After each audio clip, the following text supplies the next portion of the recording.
Assalamualaikum warahmatullahi wabarakatuh. Perkenalkan, nama saya Amanda Novita Nara dari kelas A PBSI 2023 dengan NIM 23050763031. Hari ini saya akan mereview kembali materi yang telah diajarkan atau dipresentasikan oleh kelompok 3 pada minggu lalu mengenai interaksi belajar, interaksi sosial dan motivasi belajar.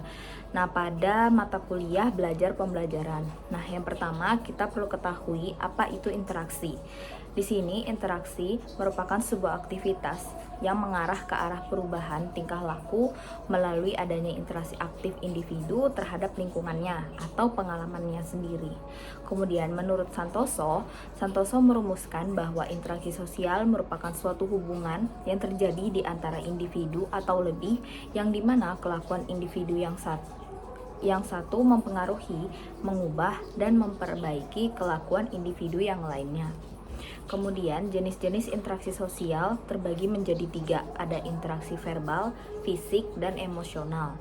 Verbal itu lewat omongan, fisik itu lewat sentuhan fisik, emosional itu melalui perasaan atau emosional dalam diri seseorang. Kemudian masuk ke ciri-ciri interaksi sosial. Adapun ciri-cirinya, yang pertama adanya 2 orang pelaku atau lebih. Jelas ketika ada 2 orang atau lebih, maka pasti terjadi yang namanya interaksi sosial. Itu merupakan unsur yang harus ada ketika interaksi sosial itu ingin terjadi. Kemudian adanya hubungan timbal balik antar pelaku masing-masing. Kemudian diawali dengan adanya kontak sosial, baik secara langsung maupun tidak. Kemudian mempunyai maksud dan tujuan yang jelas. Jadi ketika kita berinteraksi, kita tuh memiliki tujuan dan maksud yang jelas untuk apa kita berinteraksi tersebut. Kemudian masuk ke interaksi pengajar dan peserta didik. Nah, interaksi pengajar dan peserta didik merupakan sebuah proses atau aksi yang dilakukan oleh seorang guru untuk menyampaikan pembelajaran sehingga terjadinya hubungan yang harmonis atau timbal balik antara guru dengan siswa dan siswa antar siswa. Kemudian, adapun jenis pola interaksi dalam pembelajaran, menurut Sanjaya, dalam pembelajaran interaksi antara guru dengan siswa terdapat model atau pola interaksinya, yang dimana model atau pola interaksi ini terdiri dari 3, yaitu pola interaksi satu arah, pola interaksi 2 arah, dan pola interaksi multi arah. Kalau satu arah itu mungkin kayak guru lagi menjelaskan gitu ke depan, kayak seperti ceramah gitu. Kalau 2 arah itu kayak timbal balik, tanya jawab gitu. Multi arah mungkin penyatuan antara 2 interaksi ini. Kemudian ada yang namanya motivasi belajar. Motivasi sendiri secara etimologi berasal dari bahasa Inggris, yaitu motivation, yang artinya daya batin atau dorongan. Motivasi sendiri dapat datang dari dalam diri kita maupun dari orang lain. Nah, dengan adanya motivasi ini, seseorang dapat mengerjakan sesuatunya dengan antusias. Jadi motivasi itu bisa datang dari dalam diri kita sendiri ataupun orang lain. Kalau dari dalam diri kita sendiri itu kayak berupa dorongan dari kita yang kayak aku yakin aku bisa, aku harus melaksanakan itu, aku yakin kayak gitu. Tapi kalau dari orang lain kayak orang yang menyemangati kita, kayak memotivasi kita, meyakinkan kita bahwa kita bisa untuk melakukan hal tersebut.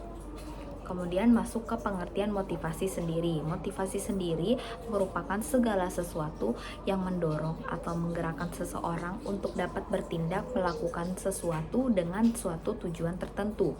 Dalam kegiatan belajar pun, motivasi itu dapat dikatakan sebagai keseluruhan daya penggerak di dalam diri siswa yang menimbulkan kegiatan belajar, yang menjamin adanya kelangsungan dari kegiatan belajar dan dapat memberikan arah pada kegiatan belajar itu agar tercapai. Tentunya seorang siswa itu harus memiliki motivasi jika ingin mencapai tujuan dalam pembelajaran. Jika tidak mempunyai motivasi, maka siswa tersebut akan malas-malasan dan tujuan tersebut bisa terbengkalai.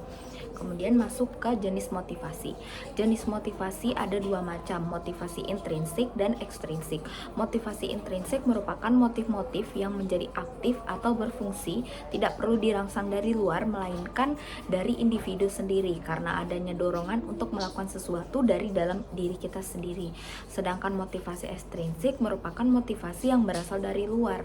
Nah, motivasi ekstrinsik ini sendiri diperlukan karena supaya kita tuh bisa lebih semangat lagi karena mendapatkan dukungan dari orang lain, mendapatkan dukungan dari luar kayak gitu. Nah, segitu saja materi yang bisa saya review pada kelompok 3. Semoga ilmunya bermanfaat. Saya tutup. Wassalamualaikum warahmatullahi wabarakatuh.